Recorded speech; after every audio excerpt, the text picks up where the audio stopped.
And good afternoon, guys, and welcome to another edition of Real Talks. I'm your host, David Steele. Sorry, guys, about the snafu. This took longer than I thought it was going to. So basically, and then I thought I was having internet problems, and I didn't want you guys to have it lagging. So I said, you know what? Let's push it back another 15 minutes, and then we'll get this done. Anyways, welcome, guys. As I said, welcome to another edition of Real Talks, where all these movies I talk about, new or old, basically are going to ignite a conversation. So I want you guys to actually come help me talk about these. So welcome everybody back to the beginning of, or I shouldn't say the beginning, I should say the continuation of Marvel March. So as you guys are familiar with, or maybe you're new here, and welcome, for the whole month of March, I have been talking about these Marvel films.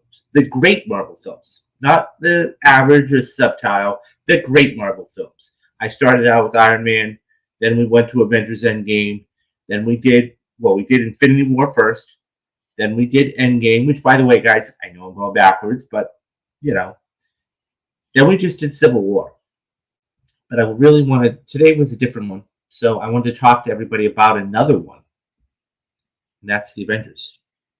So why was the Avengers such a great movie? And why did it do so well? Well, let's talk about it real quick.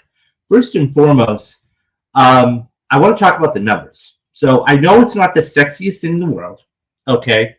However, in the grand scheme of things, this is something that needs to be spoken about, because when you look at films, okay, and we talk about films, we always talk about numbers, okay? It's part of the dichotomy of the times. So that all being said, the reason why this was such a great movie, one of the main reasons, okay, and is because this blew up for it was the first film in history, guys. Now, obviously, cinema's been around for over 100 years. It was the first movie to ever break $200 million in opening weekend. Think about that for a minute. I mean, we have films today that, I won't say it's subtile, but when we hear about $100 million opening before the pandemic, now there's two different things. You have before the pandemic, and you have after the pandemic. So before the pandemic, if you had a $100 million opening, you were successful. Today, if you have a $100 million movie, you're really successful. Beyond that, here's the thing, guys. This was back 12 years ago. So we're going all the way back to 2012. Okay? Couple of reasons why this was a huge opening, and the biggest at the time, I gotta add. Number one, okay, we had success with some other films. I talked about Iron Man. Okay, we had Thor that was done really, really well by Kenneth Branagh. Okay? This was the first team-up movie for Marvel. And when people saw the potential, I want to welcome Dadpool and everybody that is watching. And I hope you enjoyed today's stream. So the real reason why this was the first team-up movie for Marvel, and it was one of those things where when we saw the end credits, as I demonstrated at the end of Iron Man, the potential was there. When he said, "I want to talk about the Avenger Initiative," and people go, "Oh shit, they're really going to do this." This had been talked about and thought about, but this had never been done in history. So when you have an opening, okay, I'm going to go back to the number, $207 million. $207 million. Now this finished with over $1.5 billion. Think about that. Not out of the realm, not out of the reach, but $1.5 billion. Okay, that makes it, by the way, guys, when we talk about numbers, that makes it the 10th largest movie of all time. Of all time. I'm talking about, think about that, of all time. Okay, $1.5 billion. So, let's dive into the numbers even a little bit more, because this is something that's incredibly important. Okay, so it finished with $623 million. Now, put that in perspective for a minute. There have only been So this was not only the largest film of the year, okay, subsequently. So there were a couple of other films that came out this year, or that year, okay? You had The Dark Knight Rises, which came out, which, by the way, finished with 400, now these are all domestic numbers, $448 million, okay? You had The Hunger Games, which, by the way, guys, was seeing all these movies, sensational movies, that's a worldwide thing, The Hunger Games, just like Harry Potter. Put Jennifer Lawrence on the map. You had Skyfall, which, by the way, guys, go out and check, and I will put the link right up here when I'm done in the video. I just did Skyfall for my perfect movie series. I believe it's a perfect movie. Hands down, twice on Sunday. Who they're going to get to play James Bond? We'll talk about that at another time, because that's really the touch point right now. There is somebody out there that they're considering that. We'll see about that. Okay? But Skyfall was the number 4 finisher. And then, it's so, as I said, so that one, okay, that was one of the final ones. And then you had Twilight. So those were that finished with $286 million. Now, the only one to make $1 billion out of that, okay, was Skyfall. And that made like 1.1, 1.2. So, as I said, it's $1 billion. Made almost $890 million internationally. You say, well, it made a lot of money overseas. But think about it. So when we talk about Black Panther, for example, okay, Black Panther made $700 million. One of the other films. And so up until that point, that was the first movie to make $200 million. And I'm touching upon money a lot because it's a different economy today. There have been 8 films, okay, ever to make $200+ million opening weekend. Subsequently, they were all Marvel or Disney, okay? Black Panther, which I touched upon, which, by the way, guys, I will put up the little link in the description for you guys because I just recently did a retrospective of Black Panther. Infinity War, which we touched upon a couple of videos ago. Endgame, which, at the end of the day, nothing will ever beat Endgame. Nothing will ever beat $387 million. I'm sorry, okay? Spider-Man No Way Home, which, by the way, guys, I will be doing. I said I was going to do it for Marvel March. I thought about it the other day. Little tease, I am going to be doing what I'm calling Spidey streams. So starting April 15th, okay, in case you aren't familiar with it, Sony is re-releasing all the Spider-Man movies. So what I'm going to do, okay, I'm going to go see it on Monday night, on Tuesdays. Starting April 16th, guys, mark it down in your calendars, okay, I'm going to be doing what I'm calling Spidey streams. I'm going to just go to the movie theater and rewatch every single Spider-Man movie. And then I'm going to be coming back and telling you guys what I really liked about it and what I didn't and everything else. So that's going to be coming up in the middle of April. Check that out. Star Wars: The Force Awakens. Now, obviously, that one was going to blow up because it had been, almost 16 years, okay, in between Sith and Force Awakens, Last Jedi, and then Jurassic World. So that really started the trend of $200 million movie openings. Okay. Now that that's all out of the way, and once again, guys, the money is important. It's just like anything else here in the business. This is going to be a little different because normally I would tell you guys what the most important things are about it. Okay. However, this one was a little different because it's a team-up movie. You say, well, we've had team-up movies in the past, like A-Team and the Italian Job. But here's the thing. There had never been a team-up movie like this because this was, once again, Marvel. Once again, guys, brand new thing with Marvel. We didn't know how this was going to work. They're still on the seat of their pants. Yes, they've had success with Iron Man. Yes, they've had success with Thor. But they don't know how it's going to work. Now, so really, there was only one. So we have all the introductions are fantastic in this movie. Okay. So as the movie kicks off, we've got Black Widow. Okay. She's the one that goes to get Bruce.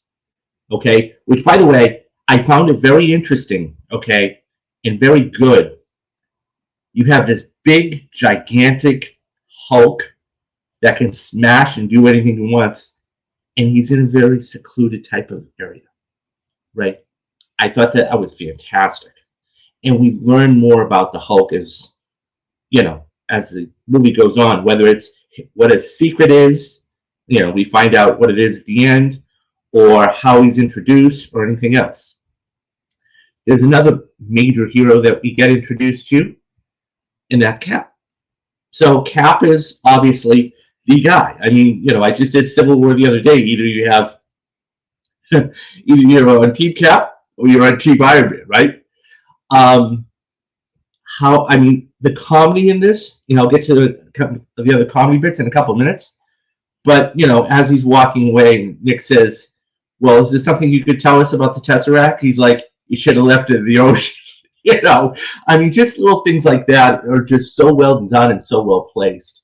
And that is the MacGuffin, guys. That is the MacGuffin, and that's the Tesseract. So anybody who's not familiar with what a MacGuffin is, okay, it's that one thing that, pick any movie you want, any action-adventure movie you want, okay, and whatever it is, okay, for example, Raiders of the Lost Ark. The Ark is the MacGuffin, right? Because everybody's after that. Or, in this case, it's the Tesseract, okay? And this is the first time, guys, we're really introduced to any of the Infinity Stones. I mean, we don't know there's a stone in there, okay? But we are, later on we find out that, oh, wow, this has one of the stones. And this is well before anything that we know of. Now, obviously, there are two major, the major thing. This is the first time that we are introduced to the guy. And I'm talking about, everybody knows this, and I was going to touch upon this later, but the guy. And we wondered if he was going to even show up. Thanos, guys. Now, anybody who's in, and by the way, I would have paid a lot of money to have been in the theater for this. Less is more here, guys. Less is more. The simple fact of the matter is this. All he did was turn and smile. There were no words spoken. Now, mind you, his proxy had said something about how, Earth, the humans, they're not the wretched things we were promised. Is to court the humans is to court death. And then we just see the hands, and then the turn, and a little smile. And it's like, okay, absolutely. Everybody lost it. Because this is the first time that we're actually getting introduced to the big bad. And that grin was all we needed. And you're right. That's all we needed. That's all we needed. Because I think, personally speaking, if Thanos had said anything, it would have diminished his power. And we all know how powerful Thanos is, or was. Fantastic. Absolutely fantastic. And as I spoke about, guys, there were only 4 times when we saw Thanos completely. From this shot here, this was the first time. Then we go to Guardians of the Galaxy, and he's speaking to Ronan.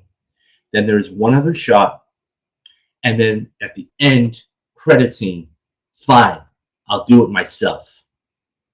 And that's it. And that's what made him even more powerful. And more like, okay, they're really teasing us. We know who the end guy is going to be, the big bad's going to be, but they're really teasing us. So, when we find out who the big bad is too, that is a major, major thing. So as I touched upon in the intro, this is not going to be your normal themes. This is what it was. I'm going to basically go through and tell you what I enjoyed. Now, mind you guys, I've seen this in the theater.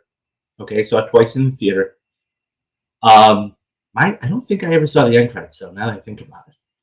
I never stuck around for the end credits. Anyways, I've seen this outside probably like 7, 8 times. So I've seen this about 10 times. And there are still things that just blow my mind about this movie. Okay. One of the things that really I loved, okay, so I'm going to be talking to you guys about the things I enjoyed. Because there's only one real character arc, okay, in this film, and that's Tony. Tony is the perennial superhero. I mean, we go from a narcissistic type of guy with Tony to somebody who is wanting to save the world. And Tony is the guy, right? He is the guy. And we all figure out, okay, so the only character arc we really had of him is him. Everybody else we knew about. And, okay, so that all being said, let's talk about what I liked. So the first thing I really liked was the visual effects. This was back when Marvel was Marvel, right? They did a hell of a job with the visual effects. I thought it was well done. You wouldn't have even known it was a aircraft carrier in space or, you know, coming out of the water. And that's good CGI, guys. That's good visual effects, is when you can tell, when you can't tell something is fake, they've done their job. They've really put a lot of hard work into it, and they've done their job. And so, I mean, it wasn't just this, the aircraft carrier. I mean, that's incredible. It was like the scenes in New York and everything else. And by the way, some of those sets were practical. So here's a shot I really like to show people where I came across. This is behind the scenes footage. So we see they're on a lot, okay? And that's a green screen, guys. That's a green screen. You get the little, I mean, now this isn't motion capture either. This isn't like The Last of Us where they did all the motion capture. But, I mean, you see all the little dots, you know, the little things on the people on the ground. And that is how they got the effect for the creatures. So it's always fascinating to see that. And I love the behind-the-scenes stuff because that's really what makes the movie go. Because if you believe it, if viewers are willing to take that one leap, it's gonna work. Okay, so now that we have that out of the way, okay, let's talk about, I mean, one of my favorite scenes, and I got to be honest with you guys, and I'm going to go back to the shot, is when they're all in the lab. And mind you, Cap says, put on the suit, right? Put on the suit. Let's go a couple rounds. Let's see what you got. And he says, I know 10 people, you're worth one of every 10 guys that I have. That being said, it's really cool to see that. And they really do a great job all the way around all of the things. Josh Whedon, look, I got to be honest with you. I don't care for Whedon as a, for all the bullshit he's gone through or he's done. But as a filmmaker, I'm able to separate the art from the artist. And that being said, this was one of his great movies. Now, he had done other stuff in the past, but this was really his piece of work that, really worked. Something else that I really enjoyed. The Stark Tower. So when we see the Stark Tower in the beginning of the film, it says Stark on it, clean energy. And so we see this. By the end of the film, okay, in the third act, when everything goes awry, and the building keeps falling apart, I love how they showed the egg, right? It's a new Avengers building, right? So it can signify a couple things. Number one, he is an Avenger. Okay, Stark is an Avenger. Well, number two, this is the Avengers, right? So I really thoroughly enjoyed that, and it did it so well. Um, there was another scene that I particularly cared for as well, and that was so the one person I'm not talking about, okay, the elephant in the room, if you will, is Loki. Loki is the one that makes this whole thing go, and we finally get. I mean, we were introduced to him partially in Thor and everything else, and when he comes to Earth and he starts wreaking havoc, okay, this is one of my most favorite scenes. After Barton's been taken prisoner and Selvig has been taken prisoner, and so they have an exchange. And we have seen, by the way, guys, we saw what Black Widow's interrogation skills were like. Okay, at the beginning of the movie, when she gets a call from Clark Gregg's character. She's like, okay, hold on, let me put you on hold. And she just manages to knock out 3 guys in no time. But she was able to talk to the general and find out all this information. She's like, yeah, he's giving me everything. And he's like, huh? It's the same thing what she does with Loki, right? And then she finds out that he plays the Hulk. You know, when he says, you brought, you know, he basically slams on the glass, says, look, you know, I'm going to wait until I kill you slowly, intimately. And she's like, you're a monster. And he's like, no, you brought the monster. And he's like, oh, Hulk, that should play. It's like, he's meaning to bust out the Hulk. And then that goes to the lab scene. But it's one of those things where it was so well done. And the exchange was so good that, you know, it really works for me. That's another, you know, like I said, guys, I'm just going through a couple of the things. These are all really good. The whole film is really good. By the way, guys, there's another scene, and I don't have a picture for this, but I want to talk about it. It's a juxtaposition when they're in Germany, right? So he talks to Selvig, is this the element you need? And then he goes to Germany. You have violin music playing, okay? And then the whole thing becomes very violent, right? And it's like, wow, okay. I love the juxtaposition there of the soft, melancholy music and the violence in the interaction. And then that goes right into the action scene where we get Cap and we get Iron Man and they capture him. And then eventually Thor comes in. But it's like, that's a great job of mixing not old, but soft with loud and action with that. So that's a great thing. But let's talk about the whole third act, because the whole third act, was incredible. The whole third act was just dynamite, and you can really break this movie up into three things. The first act is getting the whole team together. That's the whole first act. Okay. The second act is basically getting the cube and, finding the cube. Okay.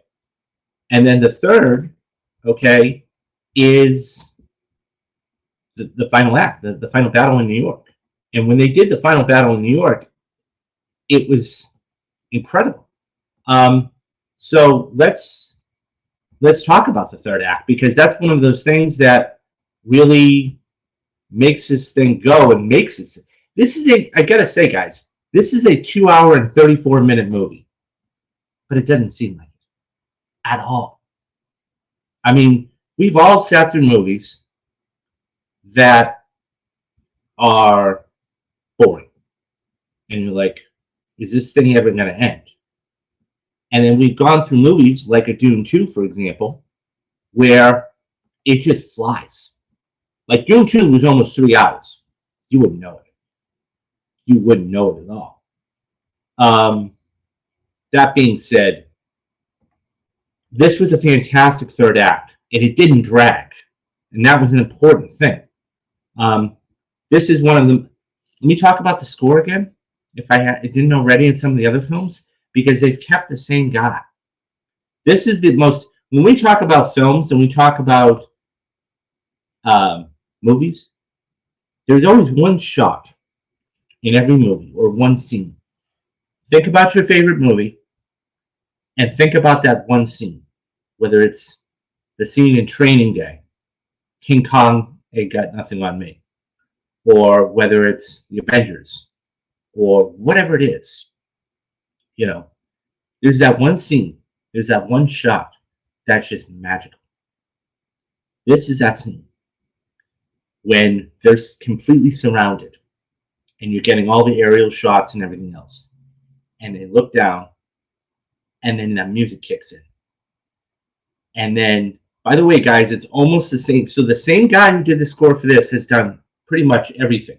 Okay, he did Endgame, he did Infinity War. Okay. That being said, guys, when that camera goes 360 degrees and we get everybody, Black Widow, Iron Man, Thor, Cap, wow, right? Just wow. It was fantastic. And then, Iron Man then says, okay, Cap, call it out. And, so he basically designates this, and obviously at the end, Hulk, smash. Just how they're able to mix humor with dramatic things, with adventure. This was so good. This was so good. And ironically, so I talked about one of the post-credit scenes earlier, okay, in Thanos. And Thanos was obviously the big bad, blew it up. There is something else, too. So I think one of the best end credit scenes of all time is the shawarma scene. Now, anybody who's not familiar with the scene, okay, and I'm sure everybody, if you haven't watched the Avengers, first of all, I'm recommending it. Second of all, go stay until the end. So the shawarma scene is one of the, when Iron Man comes down and he basically is able to save New York from a nuke that was going to explode. And he's like, so what happened? He's like, oh, we won? And he's like, yay. So we're going to go get some shawarma later, And that was the thing. Now, here's the thing, okay? Couple of things. Number one, this was added really late. This was like a last-minute type of thing. I did notice something. I was watching it the other day, as I do with all these movies, guys. I have all these notes. I've seen the movie 8 or 9 times. I never noticed in one of the scenes, Iron Man was actually in front of the shawarma restaurant. And I was just like, oh, wow. So that's, little things you pick up after 8 or 9 times, right? So this is the end scene, though. And it's interesting because not only was it a late addition, but the reason why Chris Evans has his hand over his mouth, okay, or on his cheek, and I don't know if you guys know this, he was actually filming Snowpiercer at the time. So it couldn't look like, okay, well, why does he have a beard here and he didn't have a beard earlier? So they basically just covered it up. But this is one of the it's one of the terrific scenes. It's a small little bit, but it's done very good. Yeah, and it's just, I don't know. I mean, what else am I missing here? But it's a terrific movie. It's so well done. Oh, another scene. This is hilarious. When we talk about humor in this film, this gets me every time. I've seen this movie 8 or 9 times, more like probably 10. Every single time, this shot gets me. Where Loki's try to yell at the Hulk, and he just picks him up and smashes him, and he walks away and says, puny God. And the funny thing is, you never hear Hulk talk. Ever. Rarely. Right? Until, of course, Infinity War or Endgame, where, he's the Hulk and Bruce all in one thing. Professor Hulk is what they call him. But this is like the early iterations of Hulk, so you never hear him talk. So when he says puny God, that makes it even that much funnier. Um, Guys, this movie is just unbelievably good, and there's a reason why. I mean, I went back to it earlier, but there's a reason why it made so much money. And I'll be honest with you guys too. I don't think this gets made today.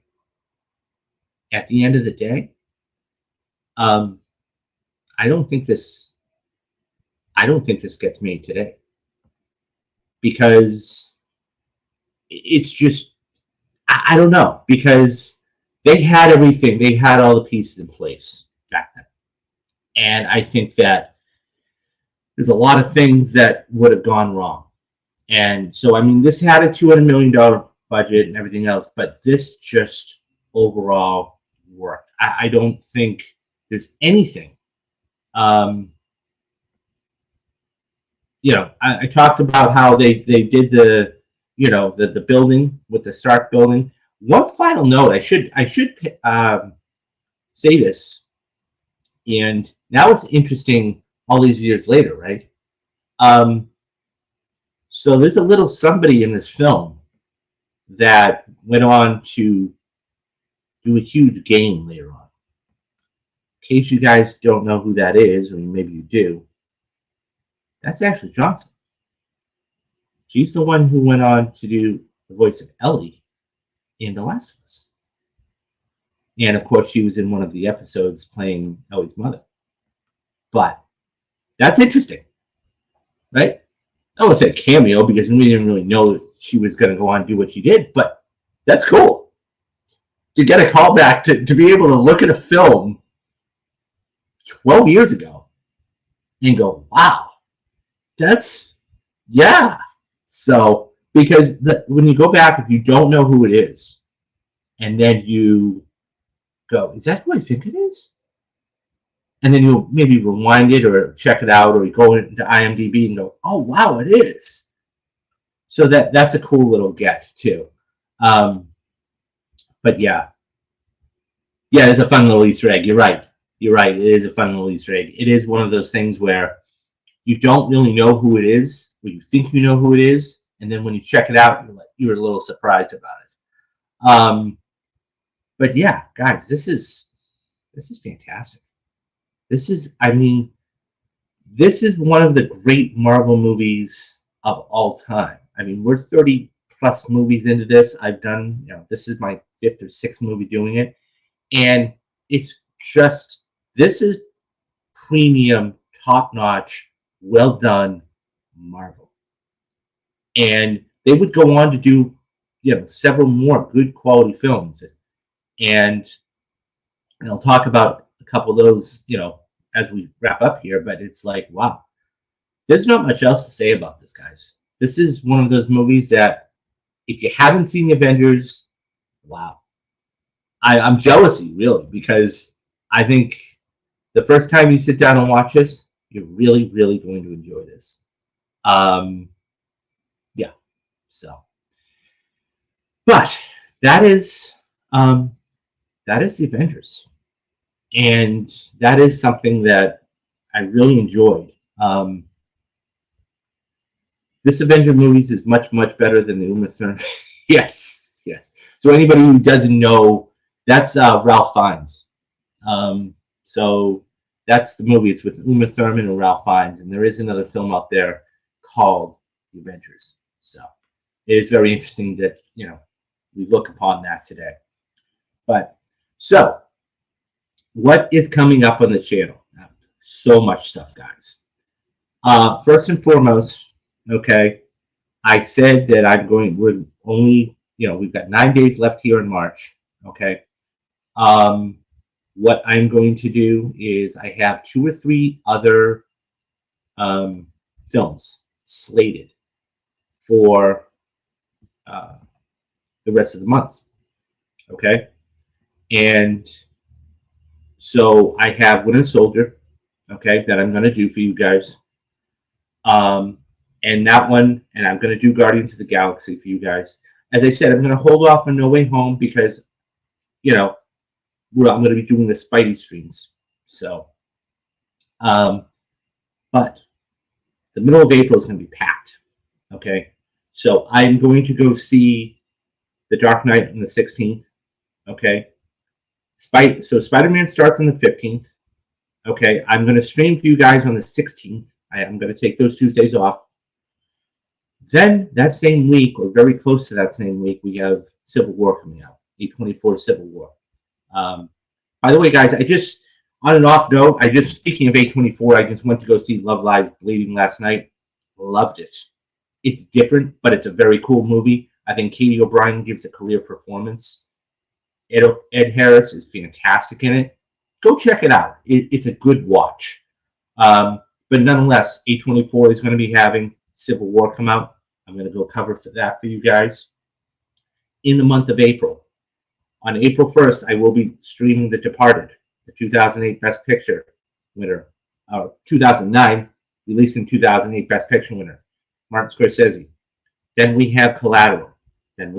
These are all retrospectives I'm going to be doing through the month. Collateral, Draft Day, Nightmare on Elm Street, either Gremlins or The Karate Kid, one of the two. I haven't made up my mind about that. Okay. Plus, I'm going to be having Phil Walsh back on, and we're going to be talking about The Dark Knight. He's a huge Batman fan. The Spider-Man streams, as I said. So there is so much stuff. I am going to be working on another Anatomy of a Movie video.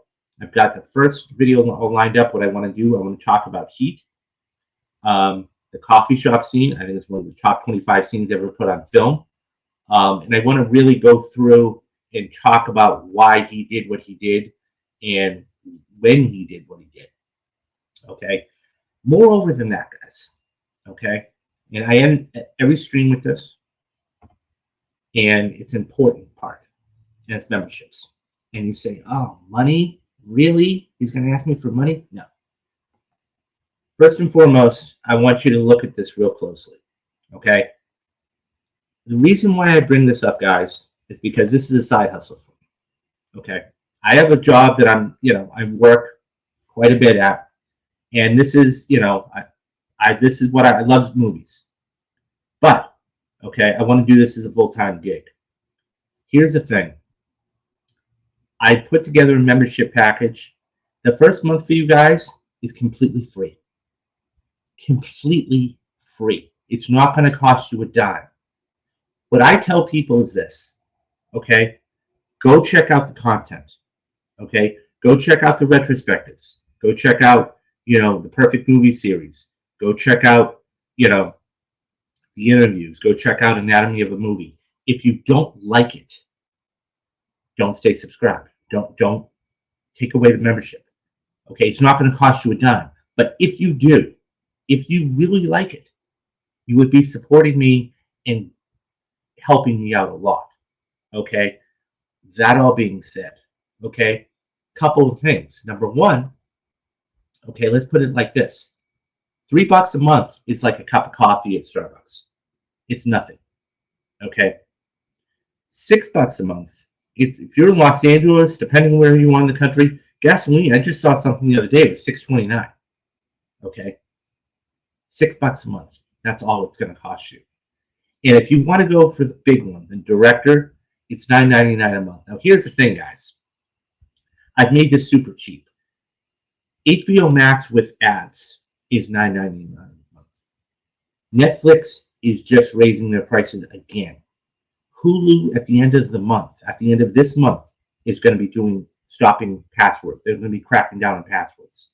Okay? I'm giving you all of this content, all of it, for $10 a month. But here's the kicker. I'm not putting it behind a paywall at all. I could, but I won't. Whether it's a Perfect Movie Series because here's the thing. I watch YouTube too. I have my favorite creators. Okay. If they did this, I would be upset. Okay. So I would never do this to you guys. That all being said, okay, $10 a month is nothing.